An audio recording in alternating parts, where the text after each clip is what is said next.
بسم اللہ الرحمن الرحیم۔ میرا آج طارق جمیل صاحب سے ایک سوال ہے، ایک گزارش ہے۔ وہ سوال یہ ہے کہ طارق جمیل صاحب نے ایک بیان دیا تھا کہ میں نے عمران خان کے حق میں، اس کی شان میں، اس کی تعریف میں کچھ باتیں کی جس کا وہ حقدار تھا۔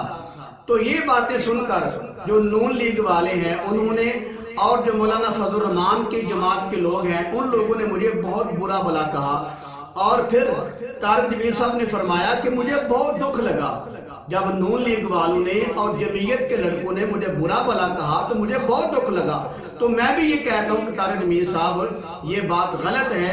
ان لوگوں کو آپ کو برا بھلا نہیں کہنا چاہیے تھا، جو کہا ہے ان لوگوں نے وہ غلط کیا ہے۔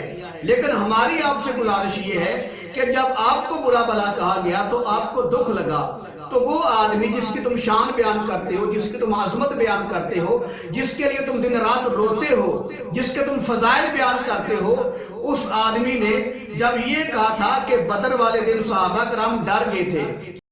جب جنگ بدر ہوئی تھی تو صرف 313 تھے لڑنے والے، باقی ڈرتے تھے لڑنے کے لیے۔ تو کیا اس وقت آپ کو دکھ ہوا تھا یا نہیں ہوا تھا؟ کیا آپ نے اس جملے کی مذمت میں کچھ کہا؟ اس جملے کی مذمت کی نہیں کی نا؟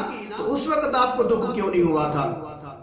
آپ کو اپنا دکھ تو ہوا کہ آپ کو برا بھلا کہا گیا۔ جب صحابہ کو کہا گیا یہ ڈر گئے تھے تو اس وقت آپ کو دکھ کیوں نہیں ہوا تھا؟ دوسری بات یہ ہے، جب عمران خان صاحب نے یہ کہا تھا کہ مال غنیمت کو لوٹ مار کا مال کہا تھا، حالانکہ لوٹ مار کا مال پلیت ہوتا ہے اور مال غنیمت پاک مال ہے، جس کو قرآن کہتا ہے فَكُلُوا مِمَّا غَنِمْتُمْ حَلَالًا طَيِّبًا، پاک مال ہے۔ جب آپ کے حضرت صاحب نے، آپ کے قبلہ حضور نے ایک پاک مال کو پلیت مال کہا تو اس وقت کیا آپ کو دکھ ہوا تھا یا نہیں ہوا تھا؟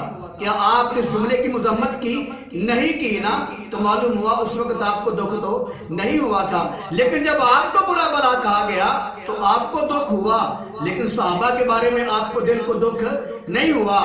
جب مال غنیمت کو ناپاک مال کہا گیا آپ کو دکھ نہیں ہوا۔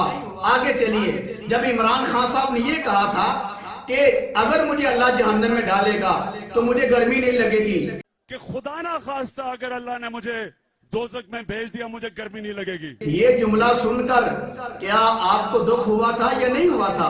کیا آپ نے اس جملے کی مذمت میں کچھ لفظ بولے؟ نہیں بولے۔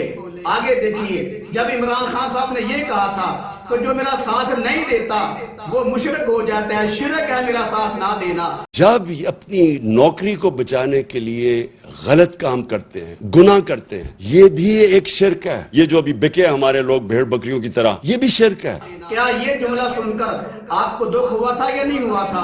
نہیں ہوا تھا نا؟ اس جملے کی مذمت میں آپ نے کچھ نہیں بولا۔ آگے دیکھیے، جب عمران خان صاحب نے قبر کو سجدہ کیا، یہ ساری دنیا جانتی ہے۔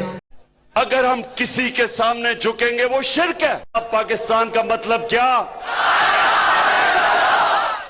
قبر کو سجدہ کرنے کے بعد آدمی مشرک ہو جاتا ہے۔ قرآن بھی کہتا ہے وَمَن يُشْرِكْ بِاللَّهِ فَقَدْ حَرَّمَ اللَّهُ عَلَيْهِ الْجَنَّةَ، جو شرک کرتا ہے، جو سجدہ کرتا ہے، اللہ اس کو برداشت نہیں کرتا۔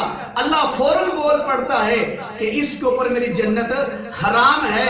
اللہ تو بول پڑتا ہے، لیکن بتائیں کیا آپ اس کی مذمت میں بولے؟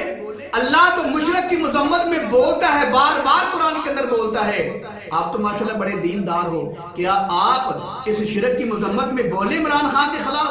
کیا شرک کرنے کی وجہ سے آپ کو دکھ ہوا کہ وہ مشرک بن گیا ہے؟ نہیں ہوا۔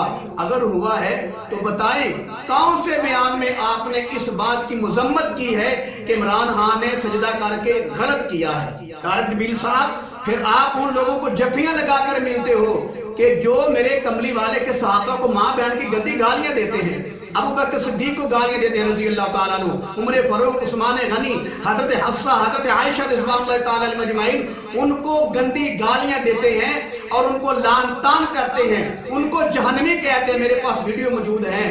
أشهد أن أبا بكر وعمر أشهد أن أبا بكر وعمر وعثمان وعائشة وحفصة وعائشة وحفصة في النار في النار آپ ان کو جفیاں لگا کے ملتے ہو. سچ بتائیں کہ آپ نے زندگی میں ایک مرتبہ بھی شیعوں کو مخاطب کر کے کہا ہے کہ تم میرے صحابہ کو، میرے پیغمبر کے صحابہ کو گالیاں کیوں دیتے ہو؟ تم میرے پیغمبر کے صحابہ ابو بکر جو نبی کا باپ لگتا ہے، تم نبی کے باپ کو گالیاں کیوں دیتے ہو؟ عمر بن خطاب جو نبی کا سسر لگتا ہے، والد لگتا ہے، تم میرے نبی کے والد کو گالیاں کیوں دیتے ہو؟ سوال کریں آپ پلیز. سوال میرا یہ ہے کہ جب اتنی فضیلتیں ہیں تو یہ حضرت ابو بکر عمر نے خلافت کیوں سنبھالی؟ مادر چودوں کو کیوں خلافت دی گئی؟ بہن چود عمر پہ لعنت. تم میرے پیغمبر کی بیوی امی عائشہ صدیقہ رضی اللہ تعالی عنہا ان کو گالیاں کیوں دیتے ہو؟ بتاؤ میرے پیغمبر کے والد کا کیا قصور ہے؟ طارق جمیل صاحب، آپ جن کو جفیاں لگاتے ہو، دن رات ملتے ہو، بتاؤ آپ نے کبھی بھی اپنی زبان سے ان کو سمجھایا ہے؟ کیا آپ کو کبھی دکھ ہوا ہے اس بات کا کہ میرے نبی کو، صحابہ کو ماں بہن کی گندی گالیاں دیتے ہیں؟ آپ کو اپنا دکھ تو ہوا، جب تمہیں برا بلا کہا گیا تو تم نے کہا مجھے بہت دکھ ہوا ہے، مجھے بہت دکھ ہوا ہے.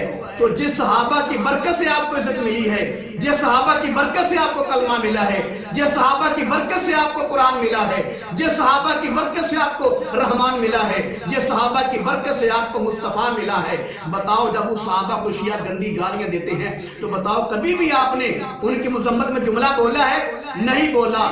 کیا ان کو جب برا بلا کہتے ہیں تو کیا آپ کو کبھی دکھ ہوا ہے؟ نہیں ہوا نا. آپ نے کبھی دکھ کا اظہار نہیں کیا. آپ کو جملہ برا بلا کہا گیا تو آپ کو دکھ ہوا، لیکن صحابہ کا اور ازواج مطہرات کا آپ کو دکھ نہیں ہوا. تو معلوم ہوا آپ کو صحابہ کا دکھ نہیں ہوتا، آپ کو اپنا دکھ ہوتا ہے. تو آخر میں یہ کہنا چاہتا ہوں، جیسے عمران خان نے ریاست مدینہ کا نام لے کر ریاست مدینہ کے آڑ میں مدینہ شہر کو بدنام کیا ہے، تو آپ بھی جناب تبلیغ کی آڑ میں دین کو اور علماء کو بدنام کر رہے ہو.